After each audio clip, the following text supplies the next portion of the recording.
Boa noite a todos. Boa noite, irmão Rogério Buzzi. Estamos mais uma vez reunidos aqui para mais um estudo. A segunda parte do Apocalipse 3, dos versículos 7 ao 13, é sobre a sexta carta à igreja de Filadélfia. Inicialmente, vamos agradecer a presença dos irmãos aqui, o Célio, o Daniel, o Elifaz, a Daniela, o Edson Dresch, né? O Andrei Nogueira, o André Silva, por enquanto está conosco aqui, demais irmãos que estão nos assistindo, mas não estão diretamente junto conosco na sala externa aí. Nós vamos iniciar esse hangout com uma oração e em seguida nós passamos a palavra para o irmão Rogério, está conosco aí na sala, e nós vamos dar início ao estudo. Boa noite, Rogério. Boa noite, irmão Marcílio, boa noite a todos. Que Deus possa abençoar grandemente todos nós nesse estudo, que possa derramar do seu Espírito sobre nós, conforme a promessa de Cristo, que disse um dia, né, soprou sobre os seus discípulos e diz a palavra de Deus que abriu-se-lhes o entendimento para as Escrituras. Isso é tudo que nós necessitamos para poder entender a palavra de Deus. Que Deus nos abençoe grandemente, então, nesse estudo. Amém. Vamos orar. Meu querido e bondoso Pai, mais uma vez eu me coloco diante do Senhor, juntamente com meus irmãos, todos eles que estão aqui, os que estão nos ouvindo também, eu tenho certeza que no coração deles, como no meu Pai, o principal sentimento de agradecimento a tudo que o Senhor nos tem concedido e permitido que ocorresse conosco, até mesmo não sendo da nossa vontade, mas sendo da Tua vontade. Obrigado por tudo que o Senhor tem feito por nós. Obrigado por mais esse encontro que o Senhor permitiu que nós realizássemos. Nós vamos, mais uma vez, estudar e receber um pouco mais da Tua preciosa palavra, Senhor, que nos alimenta e nos purifica, nos limpa. E a cada dia nós permanecemos com a Tua força e a nossa vontade no Teu caminho, e olhando sempre para o Teu Filho, o nosso Senhor e Salvador Jesus Cristo. Meu Pai, agradeço imensamente a presença de todos os irmãos que estão aqui, que o Senhor possa abençoar a todos nós, proteger a todos nós, dar entendimento e sabedoria a todos, meu Pai, para que nós tenhamos o sonido correto dessa trombeta em nossos corações e entendimento sobre tudo isso aí. Obrigado mais uma vez por estar com meu irmão Rogério e demais irmãos que estão na sala para poder estudar mesmo e saber mais um pouco das coisas concernentes ao céu, para que nos ajude a cada dia que passa nós darmos um passo em direção à separação, à santificação, consequentemente, na direção do Teu reino. Obrigado, meu Pai, por isso, imensamente eu agradeço, em nome do Teu Filho amado, nosso Senhor, o único e Salvador, Jesus Cristo. Amém. Irmão Rogério. Graça e paz da parte de Deus e Pai, do nosso Senhor Jesus Cristo. Que Deus possa abençoar, como dissemos, grandemente esse nosso estudo, que todos possam estar, de fato, com os corações abertos, para que nós possamos todos aprender aquilo que Deus tem a revelar ao seu povo, tendo em mente que, obviamente, a palavra de Deus, conforme a promessa desse nosso Deus que aprendemos a amar, é dito, né, que a palavra de Deus não voltará vazia. Se nós realmente estivermos dispostos a aprender, ela não voltará vazia. né? Nós hoje faremos um pequeno resumo rápido daquilo que já estudamos para poder contextualizar aqueles que estão iniciando conosco, né? Nós temos que aprender no passado, Moisés, quando atravessava o Egito em direção a Canaã terrestre, né, os grupos que seguiam, né, aquela grande multidão e também os hebreus ali, eles tinham que ir no passo dos mais fracos, eles tinham que ir no passo daqueles que estavam um pouco mais atrasados, né, iam as pessoas de mais idade, as pessoas que, né, não conseguiam acompanhar, crianças, né, a velocidade que eles gostariam de ter impresso naquele então. Essa é uma lição para nós também, que temos que aprender também a ir no passo dos cordeiros também, daqueles que estão iniciando, para que todos possamos chegar juntos e unânimes, né, àquilo que nós entendemos que é também os portais da Nova Jerusalém, né. Existem ensinos em todos os aspectos da Bíblia, nada é isolado, né, a Bíblia é toda uma cadeia unida, ligada, levando finalmente, né, para Cristo Jesus e, obviamente, para o céu através da verdade, né. Então, vamos fazer um pequeno resumo do que já vimos e daí já entramos no estudo em si, né. A partir do capítulo 3, a partir do versículo 7, ao anjo da igreja que está em Filadélfia, escreve: isto diz o que é santo, o que é verdadeiro, o que tem a chave de Davi, o que abre e ninguém fecha, e fecha e ninguém abre. Obviamente nós não podemos, né, hoje tratar de tudo que já falamos aqui, porque senão nós ficaremos no estudo só nesses versículos, mas de forma bastante rápida, o anjo da igreja é o mensageiro, então a mensagem que é dada do céu ao mensageiro da igreja, que está na condição de Filadélfia, na condição do amor fraternal, escreve: isto diz, e aí já há uma lição para nós aqui, que ela não pode ser perdida de vista nunca.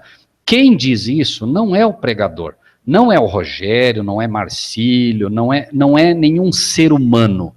Embora a voz que se ouve seja do ser humano, quem está dizendo isso, ou seja, a autoridade por trás da voz que se ouve, é daquela que revelou, é daquela que o deu.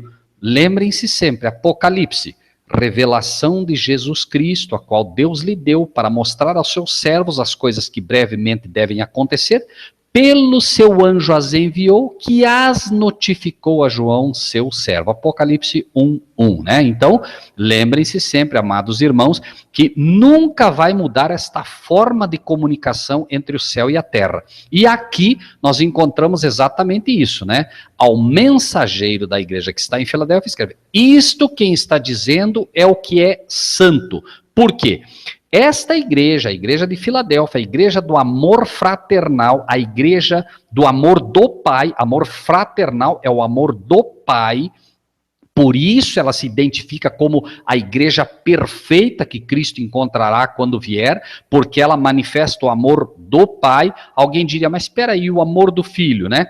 Irmãos, a questão é que nós precisamos entender de uma vez por todas por que a Trindade destrói a personalidade de Deus, porque ela mistura tudo. Embora Jesus Cristo tenha o caráter do Pai, assimilado como nenhum outro ser nesta terra, embora Jesus Cristo de fato, como diz a palavra de Deus, nele habita corporalmente toda a plenitude da divindade, é preciso entender que o Pai tem sido retirado do seu lugar e tudo vem das mãos do Pai, por Cristo Jesus. Por isso a palavra de Deus é categórica, nós precisamos, não adianta nós, irmãos, ficarmos tergiversando sobre a palavra de Deus, nós precisamos ser homens bíblicos nos detalhes. A palavra de Deus é categórica e é por isso que esta igreja de Filadélfia, que é a igreja perfeita, irmãos, é a única igreja que não tem nenhuma repreensão, né? Todas as igrejas têm elogios e repreensões. A igreja de Laodiceia não tem nenhum elogio, tem só repreensão. A igreja de Laodiceia é a igreja que hoje as igrejas estão na condição dela, é a pior condição que a igreja de Cristo já viveu nessa terra. Mas existe a igreja de Filadélfia, que é a condição ideal que Cristo quer, a igreja que ele está levantando hoje uma igreja formada por pessoas que de fato amam a palavra de Deus, pessoas que de fato querem servir a Deus. E por isso, aquele que vem trazendo a mensagem, né, o Espírito de Deus, diz: isto diz o que é santo em primeiro lugar, porque esta igreja tem que ser santa. Uma igreja não pode ser santa, irmão, se essa igreja não aceita os mandamentos da lei de Deus. Por isso a palavra de Deus é categórica, né? Os teus mandamentos são santos, justos e bons. Então, é um apelo à santidade. O que é verdadeiro, aqui nós encontramos dois aspectos que também não podemos esquecer. Cada palavrinha tem um porquê de estar ali. O que é verdadeiro, por quê? Porque o verdadeiro cabeça da igreja, que é Cristo Jesus, tem sido retirado do seu lugar e tem sido colocado no lugar dele aquele que se autodenomina o vicário filho de Deus, o papado, portanto. Lembrem-se que nós temos uma igreja perfeita e temos uma igreja que é a sinagoga de Satanás, finalmente, né? A igreja verdadeira, ele se apresenta a ela como o que é verdadeiro. E hoje é preciso identificar não só o filho como aquele que é o verdadeiro e único cabeça da igreja. Por isso, qualquer igreja hoje que tenha um presidente, que tenha um líder, automaticamente está roubando o trono de Cristo, porque somente Cristo pode assentar-se no trono da sua igreja. E também por quê? Porque hoje existe um Deus sendo adorado nas igrejas que não é o Deus verdadeiro. A Trindade, de fato, ela introduz um sistema trinitariano que derruba e destrói, como já falamos, a personalidade do verdadeiro Deus. Sorrateiramente o inimigo encontrou uma forma de ser adorado através de um erro. Certo? Então, o que se identifica aqui é Cristo Jesus e se identifica também o Pai aqui, que é o verdadeiro. Por isso a palavra de Deus diz: este é o verdadeiro Deus e a vida eterna. Certo? Aí Cristo se identifica também, veja que aqui há uma alusão muito clara ao papado, que vem, obviamente, apresentando-se como aquele que tem a chave da morte e do inferno. Por isso ele diz aqui: o que tem a chave de Davi, o que abre ninguém fecha e fecha ninguém abre. As bandeiras do papado têm duas chaves, mostrando ao mundo que o Papa tem as chaves da morte e do inferno. Ou seja, né, o papado, se você o aceita, no entender, obviamente, desta doutrina espúria, se você aceitar o Papa como o sacerdote de Deus, como o intercessor entre Deus e o homem, né, como o pontífice, né, ele tem a chave, ele abre a chave dos céus para você. Se você não aceitar, ele fecha. E, obviamente, isto é um erro crasso, isso é uma blasfêmia, porque retira de Cristo, né, o lugar que lhe é devido. Cristo é o único verdadeiro sacerdote da sua igreja e Cristo é o único verdadeiro sumo sacerdote da sua igreja. Não há lugar para mais ninguém. No exato momento em que alguém se levanta colocando-se no lugar de Cristo, obviamente, este ser, ele está blasfemando contra Deus. Por isso também entendemos, né, o verdadeiro aqui como o Pai. Lembre-se, Papa quer dizer Pai, e obviamente o Papa não se apresenta como Papa, como Pai, né, do ser humano, como progenitor, e sim como Pai espiritual do cristianismo. É outra blasfêmia sendo colocada, uma vez que o próprio Pai é retirado do seu devido lugar como o único Deus digno de ser adorado, né? Aí iniciamos, obviamente, né, partimos para o versículo 8. Né, onde depois de se identificar como aquele que de fato é santo, como aquele que é o verdadeiro, aquele que realmente tem a chave de Davi, o que abre e ninguém fecha, fecha e ninguém abre, fazendo também uma alusão, como já falamos aqui passado, a uma profecia de uma porta aberta, que mostra, ponto número 1, o tempo e o período profético desta igreja, em primeiro lugar, período profético para que a gente possa se identificar, e o período inicial desta igreja é 1844, onde profeticamente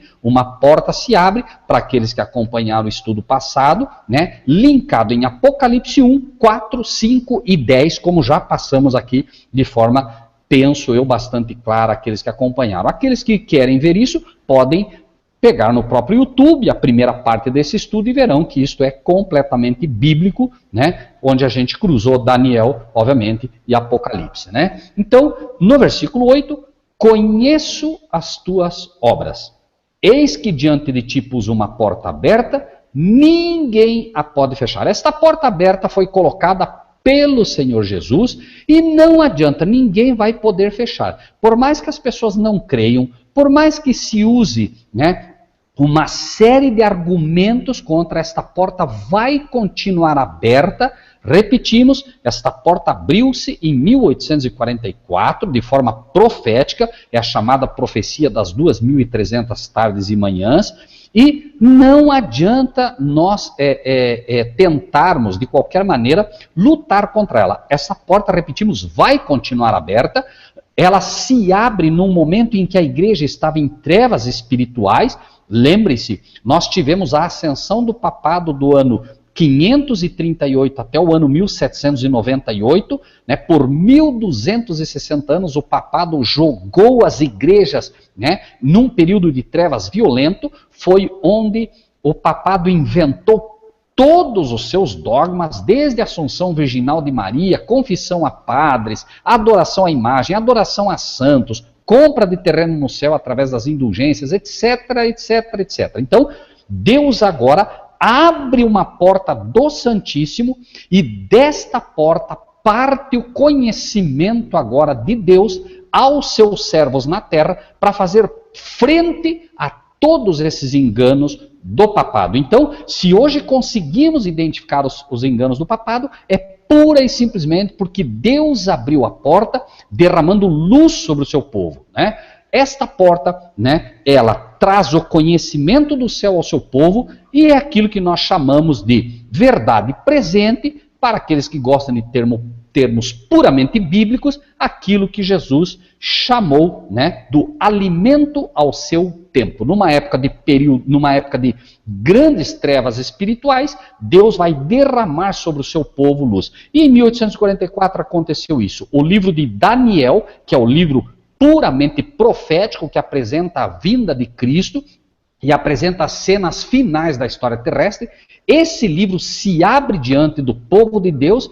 Pessoas no mundo inteiro começam a estudar, muito mais, claro, nos Estados Unidos da América. Lembre-se que os Estados Unidos da América nasceram sobre a égide de um povo que fugiu do papado, fugiu da Alemanha, fugiu da França, fugiu de Portugal, fugiu da Espanha, onde havia uma perseguição acirrada, e esse povo protestante fundou os Estados Unidos da América sobre uma bandeira: aqui o Papa não entra. Cada um aqui é livre para adorar o Deus que ele quiser. O papado, inclusive, até o ano 1954, era proibido de pisar em solo americano, para os irmãos terem ideia de como este povo realmente tinha uma visão clara de quem era a besta nesse mundo. Então, né, imediatamente, a luz é derramada, este povo começa a pregar estas verdades mais do que qualquer outro, mas não só nos Estados Unidos da América. Em vários pontos, esta luz começa a brilhar e, obviamente, né, o mundo começa agora a perceber e a entender os reclamos da palavra de Deus, né? Pouco tempo depois começam a ser fundadas as sociedades bíblicas e a palavra de Deus, que havia sido quase que extirpada do povo, porque o papado queimou todas quantas pôde, agora a palavra de Deus começa, né, a chegar na Alemanha em alemão, na Inglaterra em inglês, nos Estados Unidos em inglês, e começa a chegar na língua nativa de cada um, cumprindo, claro, aquilo que Deus já havia determinado, que a ciência se multiplicaria. Esta ciência não é apenas a ciência, né, a ciência a nível físico, mas também a ciência bíblica, a ciência espiritual, o conhecimento espiritual. Então, versículo 8, conheço as tuas obras, eis que diante de ti pus uma porta aberta e ninguém a pode fechar. Tendo pouca força, irmãos, sempre serão poucos aqueles que realmente adentram esta porta do Santíssimo. É uma coisa absurda hoje você imaginar, por exemplo, o estudo do livro de Hebreus. As igrejas, de um modo geral, estudam o livro de Hebreus, E o apóstolo Paulo, no capítulo 8, é específico. Ele diz: a suma do que temos dito é que temos um sacerdote no céu, ministro do verdadeiro santuário que Deus fundou e não o homem. Olha que interessante, o apóstolo Paulo diz: a suma, o resumo, o mais importante do que temos dito no livro de Hebreus é que há um santuário no céu que Deus fundou e não o homem. E as igrejas, de um modo geral, não aceitam a existência de um santuário no céu. É uma coisa absurda, irmãos, de você parar para pensar nisso.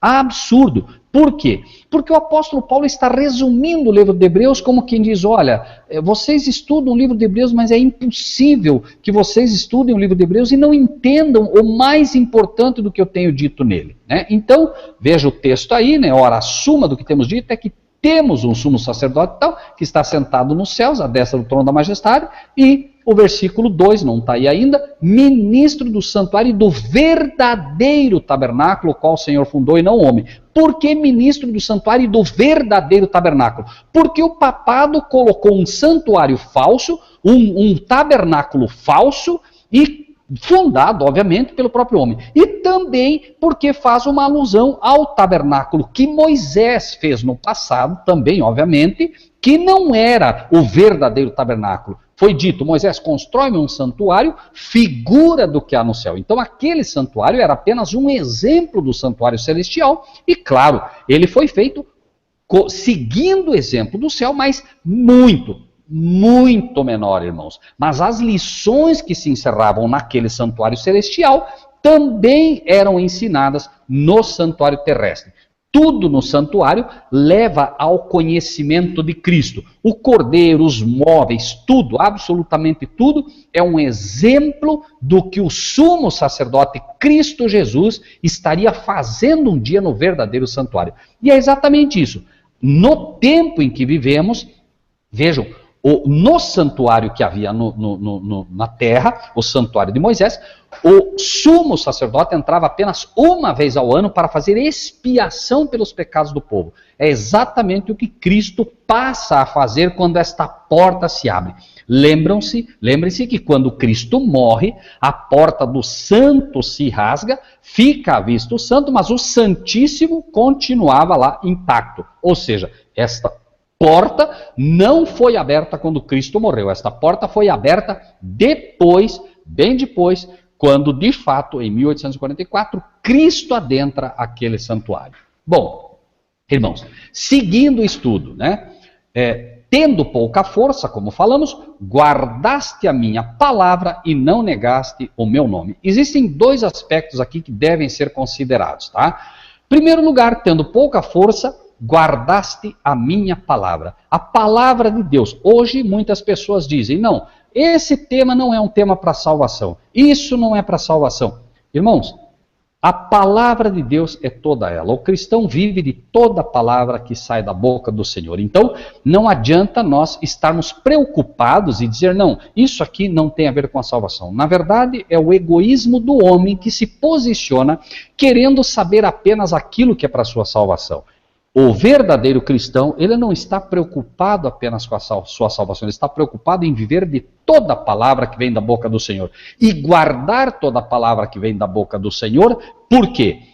Conhecereis a verdade e a verdade vos libertará. Nós precisamos da verdade para sermos libertos dos enganos do inimigo. E não esqueçam que a igreja de Filadélfia, ela representa um povo que representará o amor do Pai. E é impossível representar o amor do Pai negando o nome dele. Esse negar o meu nome não é negar como muitos têm dito o nome. É Yehoshua, é Yeshua, é Yehoshua Hamashia, é Yahushua. Irmãos, não é isso. Nós não queremos aqui colocar que o nome de Cristo esteja errado. Não é a questão disso.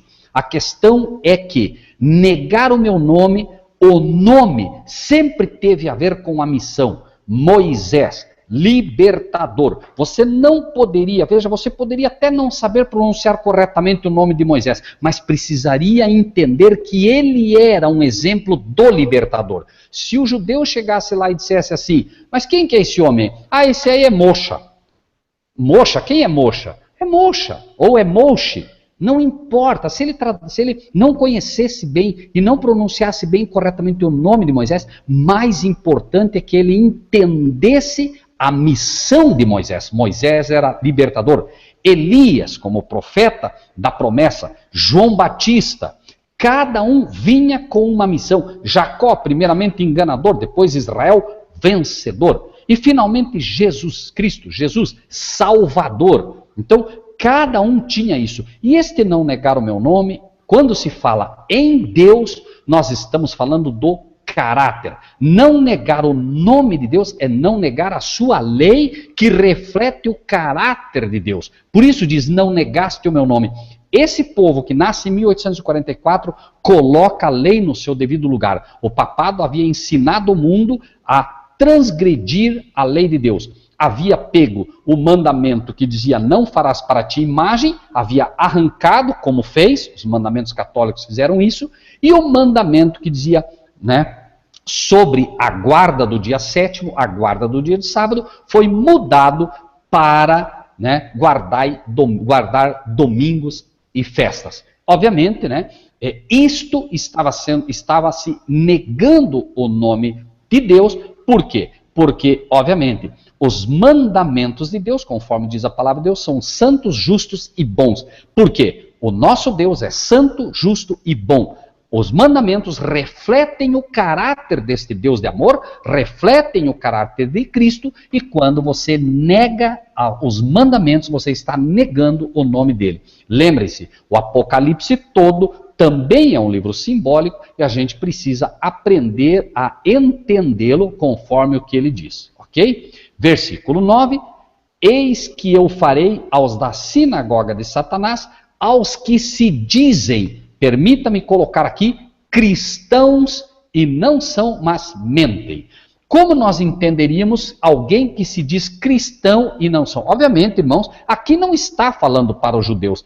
Estas cartas são cartas para as igrejas de Deus hoje na Terra. Nós não podemos imaginar que esta carta é para os judeus, irmãos. Isso seria absurdo. A palavra de Deus, ela se auto-interpreta. Não é judeu o que é no nome, mas aquele que é no coração. Certo? Então, o judeu verdadeiro hoje é aquele que é no coração. Não é judeu, não é cristão aquele que tem o seu nome escrito no livro da igreja, mas aquele que é no coração, aquele que realmente procura seguir a Cristo. Então ele diz, eis que eu farei aos da sinagoga de Satanás, aos que se dizem cristãos e não são, mas mentem. Quem são os que se dizem judeus ou cristãos e não são, mas mentem? Irmãos, não adianta a gente querer chutar, não adianta a gente querer inventar. A Bíblia tem que responder, irmãos. Ah, não, qualquer pessoa que mente, ele... Não, irmãos, a mentira na palavra de Deus está relatada no capítulo 1 de João, capítulo 2, versículo 4. E eu gostaria que o irmão Marcílio, por favor, puxasse esse texto para nós, porque é importante. Isso é muito importante nesse aspecto que está sendo colocado aqui, que a gente precisa identificar quem são esses crentes, quem são esses cristãos, ou que se dizem crentes, que se dizem cristãos e não são, certo? 1 João, capítulo 2, versículo 4, apenas aguardamos para que o Marcílio coloque aí, 1 João, capítulo 2, versículo 4, e vejam, irmãos, como a palavra de Deus ela é bastante clara quando a gente aceita o que está escrito. Se a gente não aceita, irmãos, não tem jeito. Agora, quando nós de fato aceitamos pura e simplesmente o que está escrito, a gente não erra. Vejam que é Deus quem diz. Aquele que diz, eu o conheço e não guarda os seus mandamentos, é mentiroso e nele não está a verdade. Então, quem são aqueles, que pura e simplesmente dizem que são cristãos e não são, mas mentem? Todo aquele que não guarda os mandamentos da lei de Deus é mentiroso e nele não está a verdade, certo? Então, não adianta. E outra, não são 9, irmãos, são 10. Tá? Então, o texto é bastante claro, a Bíblia tem que ser interpretada por ela mesma. eis que eu farei aos da sinagoga de Satanás, aos que se dizem cristãos e não são, mas mentem, aqueles que se dizem cristãos e não guardam os meus mandamentos. Eis que eu farei que venham e adorem prostrados a teus pés e saibam que eu te amo. Essas pessoas finalmente reconhecerão que as leis de Deus estão em vigor, porque finalmente sai um decreto de morte sobre aqueles que não querem guardar o domingo. Vai acontecer, irmãos, até alguém colocou aí, Daniel colocou essa passagem acima, em breve vai acontecer, e vai acontecer mesmo, irmãos, né? Hoje já existem nos Estados Unidos, né, vários estados, se não me engano são 13 estados que já têm leis dominicais, não está sendo pego hoje de forma pesada, mas daqui a pouco, quando o papado tiver a hegemonia que quer ter, quando ele tiver a força que quer ter, ele vai decretar o domingo como um dia a ser guardado. Algumas pessoas não vão aceitar, né? Elas não vão negar o nome de Deus, elas vão defender o dia de sábado, vão procurar guardar o dia de sábado, e aí virá o problema. E essas pessoas serão juradas de morte, né? Terão seus bens confiscados, receberão multas, realmente serão perseguidas finalmente, mas finalmente elas perceberão que a lei de Deus está em vigor, que o sábado está em vigor, e elas finalmente se ajoelharão, reconhecendo que Deus esteve o tempo todo com aqueles que procuraram honrar o nome dele, com aqueles que procuraram honrar a sua lei. Versículo 10. Veja, irmãos, como isso é fantástico, porque diz, aquele que diz que guarda os seus mandamentos é mentiroso e nele não está a verdade. E diz, inclusive, outro texto, aquele que diz que me ama e não guarda os meus mandamentos. Então veja que tem a ver com o amor. Você dizer que ama a Deus e não guardar os mandamentos, também você está equivocado, né? Então, obviamente, né, quando Deus chama o seu povo para isso, é porque há uma razão. O mundo, chamado mundo cristão hoje, está de fato do lado contrário, imaginando estar fazendo a vontade de Deus. Mas quando a perseguição vier, então sim, quando os Estados Unidos da América decretar o domingo como um dia a ser guardado, passivo inclusive de multa e tudo mais, aí sim é que o domingo será de fato a marca da besta. Uma vez que os domingos já é um sinal de autoridade do papado, mas quando isso virar um decreto e as pessoas forem punidas, ou seja, forem forçadas a guardar o domingo, é aí que Deus vai intervir. Porque Deus deu o livre-arbítrio. Você quer guardar o domingo? Deus deu o livre-arbítrio, não tem problema. Claro que está errado, mas Deus respeita a tua decisão. Agora, quando o papado obrigar os verdadeiros cristãos a guardar o domingo, aí Deus vai intervir. Porque isto Deus não vai permitir. Tá? Então, eis que eu farei aos da sinagoga de Satanás, aos que se dizem que são judeus e não são, mas mentem, eis que eu farei que venham e adorem prostrados aos seus pés e saibam que eu te amo. A mesma coisa vai acontecer com os ímpios, com os anjos caídos e finalmente Satanás, que finalmente se prostrarão a Cristo, reconhecendo que Cristo merece toda a honra, poder e glória que lhe será dado finalmente também. Versículo 10.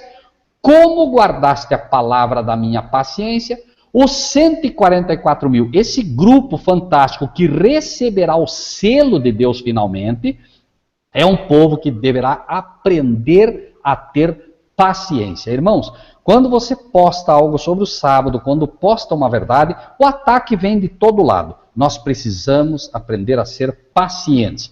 Como guardaste a palavra da minha paciência, porque, irmãos, haverão perseguições violentas, nós vamos ter que aprender a conviver com elas, nós teremos que aprender a confiar num Deus, porque chegará um momento que aparentemente Deus abandonou o seu povo, como Cristo. Pai, se possível, passa de mim esse cálice, nós teremos que trilhar o mesmo lagar de Cristo. Cristo atravessou o lagar sozinho, nós teremos que dar razão na nossa fé sozinhos, nós seremos considerados os inimigos públicos número 1 do mundo, nós seremos considerados os fundamentalistas, nós seremos considerados os inimigos de todo o mundo, irmãos. E nós seremos acusados falsamente dos crimes mais odiondos que podem haver. Irmãos, nós seremos acusados de tudo quanto é tipo de crime. E aí vai valer essa palavra. como guardaste a palavra da minha paciência. Acreditar que temos um advogado no céu que está vendo o que está acontecendo e que nos ama. Acreditar que temos um Deus no céu. É preciso, claro, guardar esta palavra da paciência, porque de fato o inimigo fará de tudo, irmãos, para que a gente perca a paciência, para que a gente finalmente parta para, como muitos dizem, para a ignorância. E quando isso acontece, o Espírito de Deus não pode nos usar. Por quê? Nós precisaremos de fato entender que quando a perseguição vier, como diz a palavra de Deus diz que nós seremos perseguidos e aqueles que procurarem nos matar pensarão estar fazendo um serviço a Deus. Pensem bem nisto. João 16 diz, expulsar-vos-ão das sinagogas, vem mesmo a hora em que aqueles que vos procurar vos matar cuidarão estar fazendo um serviço a Deus. Claro, não entenderam o amor fraternal, não entenderam o amor de Deus, defendem uma trindade, defendem um Deus Pai, um Deus Filho e um Deus Espírito Santo, e como este grupo não ensina que o Espírito Santo é um Deus, eles, defendendo a honra, entre aspas, deste Deus Espírito Santo, que eles imaginam, eles cuidarão fazer um serviço a esse Deus e, finalmente, buscarão tirar a nossa vida. Obviamente, que o Deus que nós servimos também é o Deus do sábado. E o Deus que eles estarão servindo é o Deus do domingo. E aí virão essas questões. Deus é um só. Lembre-se, o ecumenismo está ensinando hoje o Deus da Trindade. Irmãos, o slogan do ecumenismo que busca juntar todas as igrejas é unidade na diversidade, certo? E isso é muito bonito para se falar, mas ele tem o fundo de escopo trinitariano. A doutrina da Trindade é exatamente isso, unidade na diversidade. O Deus Pai, o Deus Filho, o Deus Espírito Santo são diversos, são diferentes, mas eles são unidos. Por isso a Trindade, Deus Pai, Deus Filho e Deus Espírito Santo. O que nós entendemos é união e não unidade. Por isso Jesus disse, eu e o Pai somos um, no sentido de união e não de unidade, como ensina o unicismo ou o trinitarianismo. Então, irmãos, união. Por isso ele disse, Pai, que eles sejam um, como eu e tu somos um, ó Pai. Por isso nós precisamos ser um, não em unidade, irmãos. Nós não seremos uma unidade. Nós seremos um em pensamento, em objetivos, em metas, como Cristo e o Pai eram um, certo? Então, o versículo 9 que finaliza dizendo,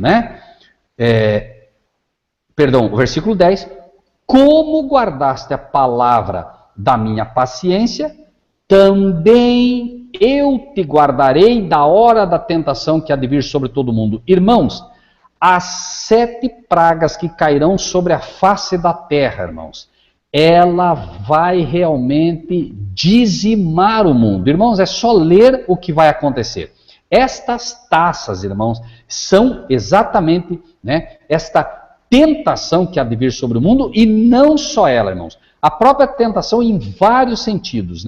Os servos de Deus serão tentados de todas as maneiras. Imagine você ser considerado um fundamentalista, você ser considerado o pior inimigo da terra.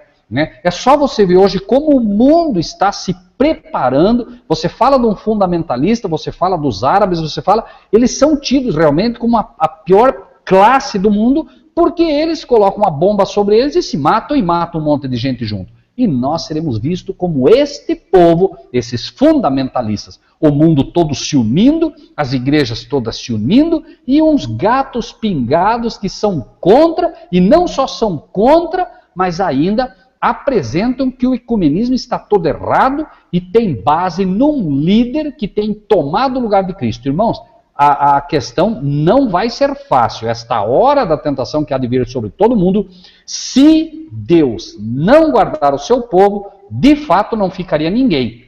Agora lembrem-se disso.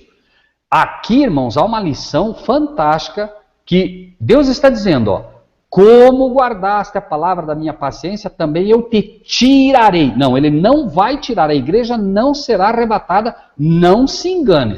Não se enganem. Ele vai guardar a sua igreja, ele vai proteger a sua igreja, como protegeu os egípcios e os filhos dos egípcios, os primogênitos, naquele então.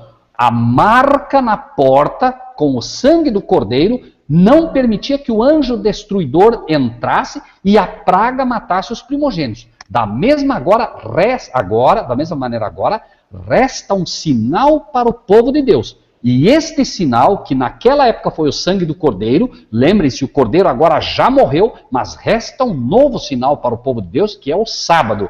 E este sinal é que protegerá. Então, como guardaste a palavra da minha paciência, guardaste o meu sábado num período de decreto dominical, num período onde foi tirado teus bens, num período onde foste perseguido, né? Eu te guardarei da hora da tentação que há de vir sobre todo mundo, para tentar os que habitam na terra. Não se engane, serão os que habitam na terra que finalmente receberão as pragas. Nós seremos guardados, mas estando na terra e não sendo retirados dela. Como foi, repetimos, quando se fala de pragas, irmãos, os exemplos são as pragas que caíram lá na época do Egito. O poder do povo de Deus sobre as pragas está na oração. Por isso o faraó não matava Moisés. Ele dizia, Moisés, vai, ora ao teu Deus para que cessem as pragas. O faraó sabia que se matasse Moisés, as pragas não paravam. O que vai acontecer agora é que, como o domínio próprio desses reis foram perdidos, eles decretarão a morte dos servos de Deus, os Moisés modernos, e ao matar estes Moisés modernos, as pragas vão cair, porque o poder para segurar as pragas está neste povo. E quando for feito o decreto e matarem esses irmãos, obviamente, não os irmãos que irão para a reta final, mas aqueles irmãos que serão exemplos como Moisés, que morreram antes de entrar na Canaã prometida, são os Elias que vão entrar vivos, aqueles que são representados como Moisés vão morrer antes, como Moisés morreu, repetimos, e quando isso acontecer, as pragas caem. As pragas caem não porque Deus quer mandar pragas, mas sim, por quê? Porque mataram aqueles que tinham o poder de segurar as pragas. É como se Faraó matasse Moisés, as pragas não paravam, por isso ele não matava. Só que agora, no tempo que vivemos, né, perdido parte deste domínio próprio, finalmente, né, o inimigo vai fazer com que esses servos de Deus morram, e uma vez mortos esses servos de Deus, obviamente as pragas vão cair. Então, sobre todo mundo, para tentar os que habitam na terra. Né? O irmão Celso pergunta, Espírito Santo é o caráter de Cristo espelhado em nós, então, Rogério. Cristo só virá buscar a sua igreja quando esta igreja refletir o seu caráter. Por isso é a igreja de Filadélfia que ele vai encontrar nesta terra. A igreja do amor fraternal. Por isso o diabo tem trabalhado tanto, irmãos, essa questão, né? Que não há amor maior que o amor de mãe. Não, irmãos, o maior amor que existe é o amor de pai. É o amor, por isso é representado em Deus, certo? A gente não discute o amor de uma mãe pelo seu filho, mas o amor de um pai é que espelha o amor de Cristo. Por isso, repetimos, por isso, né? A igreja que Cristo encontrará na terra é a igreja de Filadélfia, a igreja do amor fraternal, certo? Então, hoje, né, nós teremos futuramente um estudo mostrando no livro de Esther como esse decreto dominical se dará e como vai acontecer a perseguição. Irmãos, o papado, a igreja católica, todas as igrejas que hoje estão fazendo parte do concílio ecumênico, do ecumenismo, vão perseguir o povo de Deus. Não se engane. E quando dizemos todas, é todas, irmãos. As igrejas, por isso Isaías diz, 7 mulheres dirão naquele tempo, né, nos vestiremos do que é nosso, comeremos do nosso próprio pão, tão somente deixa-nos usar o teu nome. Todas, irmãos, estão se derrubando. Para que os irmãos tenham ideia de como isso está acontecendo, a igreja que mais resistiu ao papado, os irmãos podem buscar isso nas enciclopédias, se quiserem, leiam a grande controvérsia com o título Os Valdenses. Os valdenses foram o povo que mais resistiu ao papado, foram dizimados, irmãos, de uma forma impressionante. Os valdenses, para que os irmãos tenham ideia, na época em que se queimavam bíblias, Os meninos escreviam grandes porções da Bíblia, costuravam na sua própria roupa e levavam escondido como tesouros preciosos para aqueles que queriam aprender. O papado chega a um momento onde ele praticamente erradica os valdenses da terra, matou milhares, mas hoje, irmãos, os valdenses deram as mãos ao papado. Hoje, irmãos, estamos vendo diante dos nossos narizes acontecer. Os valdenses, irmãos, foram buscar o Papa e estão unidos já a ele. O luteranismo, irmãos, que foi levantado como o protestantismo moderno através do Lutero, já está unido ao papado.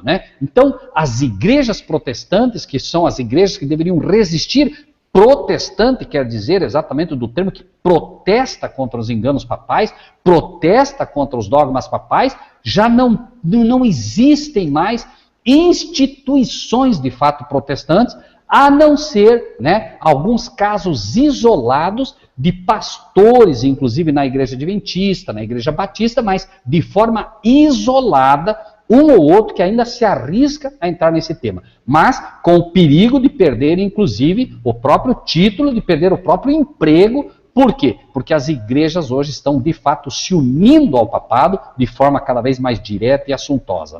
Então, o versículo 10, como guardaste a palavra da minha paciência, também eu te guardarei da hora de tentação que há de vir sobre todo mundo, para tentar os que habitam na terra.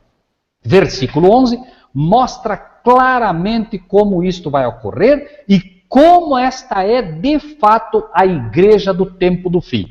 Nós temos Laodiceia, que é a igreja número 7, mas é preciso entender que a igreja de Laodiceia, ela só chegou a Laodiceia por apostasia. A igreja de Laodiceia nunca deveria ter existido, irmãos. A igreja de Filadélfia nasce, com o tempo ela vai arrancando todo o vinho de Babilônia no meio dela. 50 anos depois ela estava perfeita doutrinariamente, mas aí começa novamente a apostasia e ela entra no estado de Laodiceia, como vamos ver futuramente. Uma igreja que recebeu uma luz violenta destas portas abertas do Santíssimo e que finalmente começa a negar o que aprendeu, começa a negar o nome de Deus, começa a negar o primeiro mandamento, que mostra que há um só Deus, e finalmente entra nesse estado de apostasia e passa a estar na condição laodiceana, quando deveria estar na condição de Filadélfia, até que Cristo viesse. Então, a igreja de Laodiceia precisa agora converter-se, arrepender-se, para voltar ao estado de Filadélfia, para que Cristo possa reconhecê-la como sua. Versículo 10, então, apenas para ficar bem marcado: como guardaste a palavra da minha paciência, aqueles que mantiveram as doutrinas puras que aprenderam, não aqueles que se apostataram, também eu te guardarei da hora da tentação que há de vir sobre todo mundo, para tentar os que habitam na terra. E o versículo 11, como dizemos, lembrem-se, irmãos, ninguém pregava a vinda de Cristo, absolutamente ninguém. Quando o livro de Daniel se abre naquele então, a pregação era: Cristo está voltando, Cristo está vindo brevemente, se preparem. E novamente a mensagem vem para esta igreja de Filadélfia, e a pregação base desta igreja, ela tem um cunho profético. É a mesma mensagem que nós já falamos aqui, que é dada sobre aquele atalaia de quando se estuda, obviamente, a parábola das 10 virgens. Quando se estuda essa parábola, já falamos aqui, esquece-se de que alguém diz: eis o noivo. Estes são os 144 mil, estes são os atalaias que não dormiram como a igreja dormiu. Estes são os que estão despertos, estes são os que estão estudando as profecias. Por isso a palavra de Deus diz: não havendo profecia, o povo se corrompe. O apóstolo Paulo consegue ser ainda mais enfático com essa questão. Procurai com zelo todos os dons, mas principalmente o dom de profetizar. É a profecia que situa o povo de Deus na verdade presente e diz: eis que venho sem demora. Somente quem estuda as profecias é que pode realmente dar esta mensagem consolidado pela Bíblia. E a mensagem é: Cristo está vindo. Guarda o que tens, para que ninguém tome a tua coroa. A mensagem é esta. Nós não temos que buscar novas doutrinas. Nós temos que guardar o que aprendemos, nós temos que guardar aquilo que nos foi dado, e faria muito bem que, de fato, o povo de Deus atentasse para esta questão.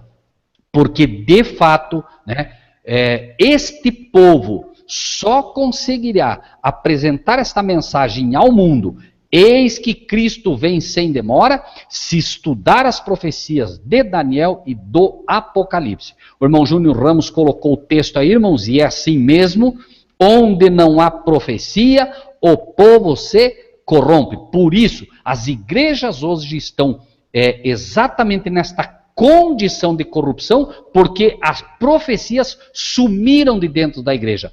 As profecias sumiram e deram lugar a uma espécie de revelação mundana que nada tem a ver com as coisas de Deus. Deus está me revelando que você vai ter um carro novo. Deus está me revelando que os seus problemas acabaram. E a gente vê a todo momento isso. Deus está me revelando que você agora vai ter sucesso na tua vida amorosa. Não, isso não tem nada a ver com as profecias de Deus. Agora vejam, irmãos, que Provérbios 29 diz: onde não há profecia bíblica, o povo se corrompe. Porque a profecia desperta o seu povo. A profecia tira o marasmo. A profecia faz com que aquelas 10 virgens que estavam dormindo acordem. Vejam que elas acordam quando a mensagem é: eis o noivo. Profecia. A mensagem aqui também é: eis que venho sem demora. Profecia. Observando os sinais, estudando tudo aquilo que está escrito na palavra, percebe-se que Cristo está voltando. Mas finalmente, o mesmo livro de Provérbios: mas o que guarda a lei, esse é bem-aventurado. Por isso a mensagem aqui diz, né? Eis que eu farei que venham e adorem prostrados aos teus pés e saibam que eu te amo. Por quê? Perceberão finalmente um povo que está absolutamente considerando isso, né? O irmão Jorge coloca uma pergunta aí. Como vamos cumprir os dízimos e ofertas nesse tempo, se teremos que sair delas? Irmãos, o dízimo e as ofertas nunca foram feitos para ser dados na igreja. Prestem atenção no texto, meus amados irmãos e irmãs. Trazei os dízimos à sinagoga? Trazei os dízimos à igreja? Não, trazei os dízimos à casa do tesouro. Como eu entendo a casa do tesouro? Onde estiver o teu tesouro, aí estará o teu coração. Vamos considerar que os irmãos estão recebendo um tesouro. Se os irmãos estão, não importa onde, o irmão está lá em São Paulo e está ouvindo de um irmão a palavra de Deus. Isto é o tesouro. É ali que o irmão tem que alimentar. Para que, veja, trazei os dízimos à casa do tesouro. A casa do tesouro é onde se prega a verdade de Deus, onde se prega o verdadeiro tesouro para os tempos de hoje. Trazei os dízimos na casa do tesouro para que haja mantimento. Este mantimento é um mantimento espiritual, irmãos. O mantimento físico para as pessoas que têm necessidade é o mantimento que deve ser dado pelas ofertas. O dízimo tem um escopo base. Dízimo é para trazei os dízimos à casa do tesouro para que haja mantimento, né, na casa do Senhor, na minha casa. E depois fazei prova de mim, se eu não vos abrir as janelas do céu. Irmãos, as portas do céu já estão abertas, estão sendo derramadas luz sobre o povo de Deus. As janelas vão se abrir também como uma promessa para que o povo de Deus receba cada vez mais luz. Irmãos, tesouro na Bíblia não é dinheiro, não é bênção material. Embora a promessa não falhe, buscai primeiro as coisas do céu e as demais te serão acrescentadas. Então, se o teu tesouro é a palavra de Deus, Deus vai te dar isso em abundância. Mas o dízimo é necessário, irmãos. Como, né? Como aprenderão se não há quem pregue? Obviamente, existem irmãos que se dedicam a pregar a palavra de Deus, que dedicam a sua vida a isso, e digno é do trabalhador do seu salário. Não adianta lutar contra o dízimo, irmãos, é um fato. Agora, nós precisamos aprender que, se você está dando, por exemplo, hoje o teu dízimo, numa igreja que não está pregando a verdade presente, obviamente, você não vai estar cumprindo isso, né? Deuteronômio 12, o irmão Ricardo Dantas está falando, a casa do tesouro era Jerusalém. Irmãos, nós aqui estudamos o que é, nós precisamos aprender hoje. A nova Jerusalém é hoje, de fato, a casa de Deus. Para aqueles que querem entender isso, Por favor, leiam Gálatas 4. Gálatas 4, na analogia que Paulo faz de Sara e Agar. Leiam, né, porque eu não quero convencer ninguém disso. Eu quero que leiam e deixem que o Espírito de Deus vai lhes mostrar isso, certo? Né? Nós podemos falar o que quisermos, mas é um fato que o dízimo tem um escopo hoje mais do que no passado. Porque se no passado era necessário que se levasse a palavra, hoje muito mais, meus amados irmãos. Não estamos aqui para convencer ninguém. O Espírito de Deus é que convence. Se eu estiver mentindo, obviamente, as ovelhas de Cristo receberão discernimento de Deus para saber que o irmão Rogério está ensinando erroneamente sobre o dízimo. Mas se vem do céu, irmãos, as ovelhas de Cristo também saberão detectar que isso vem do céu. E eu digo, tendo os anjos de Deus por testemunha e tendo, né, de fato, a Bíblia como testemunha. É um fato que o mundo nunca precisou tanto da palavra de Deus. E se nós não fizermos a nossa parte, Deus foi perfeito, estabeleceu 10% como dízimo, para que todos colaborem, para que hajam obreiros levando a palavra de Deus. E nada vai mudar. Eu posso não dar o dízimo porque eu não acredito nele, eu posso não dar o dízimo porque eu não vejo luz nele. Deus não considera o tempo da ignorância e Deus também não condena quem não consegue ver luz nesta premissa básica que Deus estabeleceu para que haja mantimento na casa dele. Porém, aqueles que conseguem ver luz nisso devem sim colaborar para que a mensagem vá. Não é para colaborar com o Rogério, não é para colaborar com o Marcílio, é para colaborar com quem vocês acreditam que estão de fato levando o tesouro para aqueles que estão morrendo pela falta do verdadeiro tesouro, que é a palavra de Deus e sempre será a palavra de Deus. Onde estiver o teu tesouro, se o teu tesouro é a palavra de Deus, aí estará o teu coração. O teu coração deve ser movido para receber de fato aquilo que Deus tem oferecido. Existem pessoas que se dedicam a estudar, se dedicam a buscar. O Brasil está despertando de uma forma maravilhosa, cada vez mais pessoas, e os irmãos são prova disso, pessoas que estão percebendo que as igrejas não os alimentam mais e devemos fazer o nosso papel. Não se trata aqui de alimentar um sistema corrompido, irmãos. Jesus foi taxativo. Ele disse para os fariseus da época, né, que eles davam o dízimo do cominho e da hortelã. E ele não disse que isso estava errado. Ele apenas disse, quando foi falado para eles, né, deveis fazer essas coisas, mas não esquecer as outras, que era a misericórdia que eles, né, faziam de forma errada. Né? Então, obviamente, né, nós podemos, né, hoje, né, estudar o assunto, né, para que Deus realmente nos mostre que é assim, e é um fato, irmãos, nós não encontramos absolutamente nenhuma desculpa hoje para não dar o dízimo, a não ser a desculpa de que, de fato, né, ou nós aprendemos errado com alguém, ou nós nos espelhamos, e eu devo concordar, os pastores fizeram uma lambança nessa questão do dízimo que chega...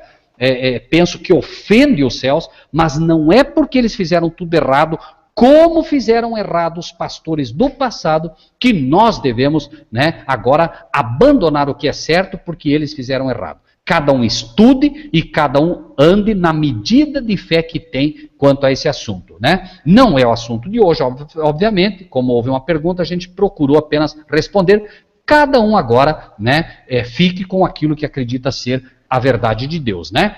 E o versículo 10, então, né, nós lemos e colocamos aqui que, né, o povo de Deus será guardado da hora de tentação que há de vir sobre todo mundo para tentar os que habitam na terra. 11, eis que venho sem demora, guarda o que tens para que ninguém tome a tua coroa. A palavra de Deus, irmãos, apresenta claramente que cada um terá a sua coroa. Né? Umas coroas terão certamente muitas estrelas, que são símbolo daqueles que pelo teu trabalho vieram a Deus, foram aos pés da cruz, outras terão menos, mas cada um terá a sua coroa, mas guarda o que tens. Irmãos, é um tempo em que nós seremos chacoalhados, nós seremos sacudidos, a grande sacudidura vai começar e nós, a partir de hoje, amados irmãos e irmãs, devemos aprender a guardar o que temos. Estudar, porque tudo que aprendemos será chacoalhado. O dízimo tem sido chacoalhado, o sábado tem sido chacoalhado, a divindade tem sido chacoalhado e muita coisa estará chacoalhando tudo aquilo que temos aprendido, né? Então, hoje, irmãos, nós precisamos aprender todas essas coisas e é um fato, né, que todos nós poderemos, aceitando aquelas coisas que Deus nos dá, poder cada dia mais aprender com Ele. Irmão Marcílio, não vamos entrar, né, no versículo 12, porque esse realmente vai tomar um tempo maior para nós e eu gostaria de deixar, se for possível, para o próximo estudo. São 10h37, acredito que, a menos que haja alguma pergunta específica, acredito que o irmão poderia daqui assumir. Amém. Ok. Olha, o irmão João está na sala. Nós podemos sim, Rogério, encerrar o estudo aqui. Não sei se existe a participação de algum irmão, se algum irmão quer colocar alguma coisa no chat ali para a gente poder estar respondendo. Eu não sei, o irmão Jorge colocou aí, desculpa por atrapalhar o estudo, não sei em que ele atrapalhou, não atrapalhou em nada. O irmão Ricardo Dantas Barros, no final diz, dízimo nunca foi dinheiro, isso é um fato e não podemos acrescentar nada à sua palavra. Leia Provérbios 36, verdade, o dízimo nunca foi dinheiro, até porque, né, o que se apresentava na época era exatamente, né, parte daquilo que se tinha. Da colheita. As pessoas plantavam, né, as pessoas colhiam, e isso era de fato o dízimo. Hoje, o irmão Ricardo Dantas, se acredita assim, fique à vontade, meu irmão. Se o irmão quiser oferecer um cordeiro, quiser oferecer um carro, que é o que o irmão acha que trabalha com carro, irmãos, obviamente, né, aquele que realmente acredita que é assim, dê aquilo que acredita que deve dar, né? Praticamente, hoje, obviamente, né, para aqueles que acreditam assim, né, estejam livres e ajam segundo a sua consciência. Eu, Rogério, entendo que hoje a melhor forma de ajudar para que a mensagem vá é com parte daquilo que recebo como salário. Eu não sou pago em alface, eu não sou pago em cereal, eu não sou pago em cevada, eu não sou pago em nada disso. Então, obviamente, né, eu apresento hoje a Deus aquilo que acredito que vai ajudar para que outros irmãos, nós conhecemos alguns irmãos que realmente se dedicam à palavra de Deus também, a gente ajuda esses irmãos para que a palavra de Deus possa ir, para que a verdade presente possa ir, para que de fato, né, haja mantimento na casa do tesouro. Repito, né, isso não é uma agressão, meu amado irmão Ricardo, é o que eu creio, é o que muitos aqui creem também, mas cada um ande na medida de fé que tem, ok? Irmão Rogério, o dízimo, na verdade, daquele tempo para hoje, as colheitas eram os bens que as famílias tinham. Como não existia dinheiro, então era esse era o seu negócio, era o seu bem, era a sua riqueza. E hoje essa riqueza ela foi transformada em dinheiro, né? Eu claro, tenho um determinado produto, eu fabrico ele e vendo ele. E tenho, às vezes, em estoque ele. E geralmente, quando eu vendo ele, esse produto se transforma em dinheiro. Eu não consigo pegar uma quantidade de placas, por exemplo, e trocar no armazém. Não tenho, eu tenho que transformar isso em dinheiro. E essa acabou sendo a nossa colheita. Eu vou colher esse material, ele acaba se transformando em dinheiro automaticamente. Como nós estamos no mundo, esse é o mecanismo do mundo. Esse dinheiro ele tem que voltar para a casa do tesouro. A casa do tesouro, o tesouro que nós temos no mundo, o único, inclusive, é a palavra de Deus. Para que haja alimento na sua casa, trazer todos os dízimos à casa do tesouro, para que haja alimento. A única comida nossa é esse tesouro, eu não tenho outra coisa. E nós temos que sustentar essa estrutura, que é os servos, os profetas de Deus que trazem a comida. E eu vou mais além, Rogério. Esses dias eu estava pensando, estudando sobre o dízimo, que é inesgotável isso. Eu cheguei à seguinte conclusão, Deus me colocou numa posição muito clara, assim. O dízimo, ele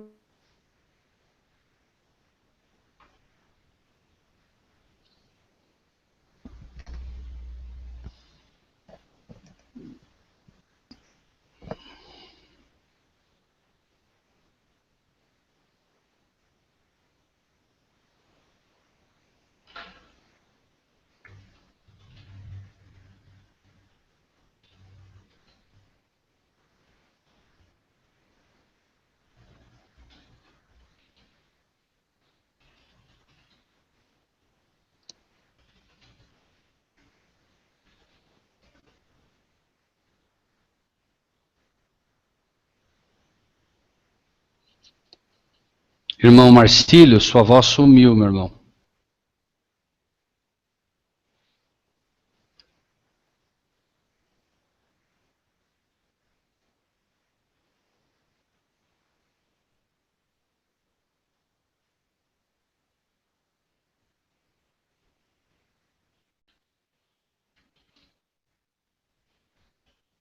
prova comigo se eu não vou derramar sobre vós uma bênção tal.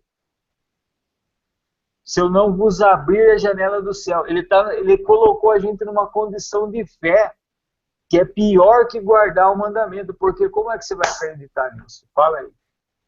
Você tem que estar na fé mesmo, irmão. Então, o dízimo é um assunto complicado, tem muitas vertentes aí, as pessoas dizendo muita coisa sobre isso, mas paciência, né? Não sei o que os irmãos acham aí, quer colocar alguma coisa no...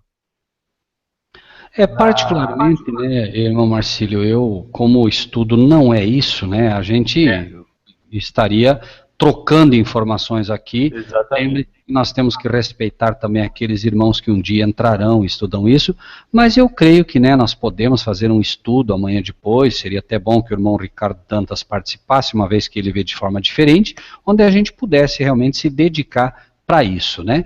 E aí cada um vai receber, né, as informações que o irmão Ricardo Dantas gostaria de passar, outros vão receber as informações da forma como nós vemos, e cada um toma a sua decisão, né? O livre-arbítrio está aí a todos, né? Quem realmente não consegue ver que o dízimo é válido, não vai dar porque vai violentar sua consciência, né? Agora, aqueles que entendem assim, amém, né? Cada um ande, repito, segundo a medida da fé que tem.